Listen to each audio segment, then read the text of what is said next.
Good. Erica, good to see you today. Thanks for coming in. Nice to see you. So 10.2% unemployment. The Obama economic program's really working, isn't it? Well, let's talk about the number 10.2. Because what that really is 1 out of 10 people out of work. Now, why are they out of work? I think that's the first question you have to ask yourself, because at the end of the day, you know, Obama's been in office only for 10 months. And so how quickly can he move us forward? So if 1 out of 10 people... and in the 10 months, the unemployment rate has gone from like 8 up to 8.5, up to 9, right, up to 9.8, now it's at 10.2. I heard yesterday from Robert Gibbs at the press briefing, it's going to go even higher. It is, and so let's talk about why it's going to go higher. The reason it's going to go higher is because the bankers brought down the financial sector, and the financial sector brought down the economy.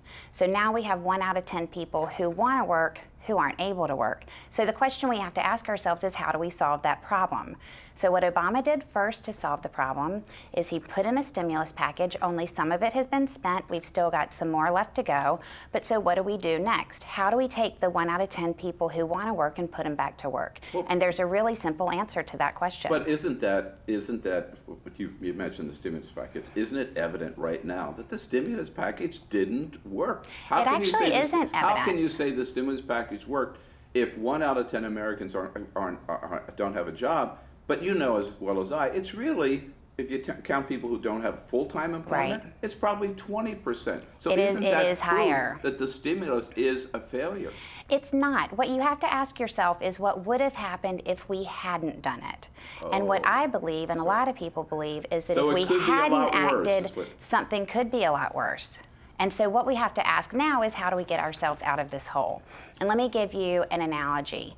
When your car dies, the battery doesn't work, what you need to do is jump-start the car, jump-start the battery, so that when it starts moving, you know, the engine can start moving and it can start to regenerate. That's what's going to happen in the economy. All right, so once we do a jump start with a government stimulus program, private enterprise, small business, which has always been the backbone of the American economy, can kick in and do the job that it's supposed to do. But right now, we need the jump start. All right, so you tried the jump start, that didn't work. So now you get behind it and you push the car to try to get it started. So what I hear you're saying is a second stimulus package. The first one didn't work, so now we're going to have a second stimulus, Let's stick with the analogy of the car for a second, because everybody who's ever, you know, I'm sure that you have had a battery run out at some point, and what sometimes you make the mistake of doing is you jump start it, but you don't let the car run for long enough, and then you have to jump start it again. You know, the battery still runs out.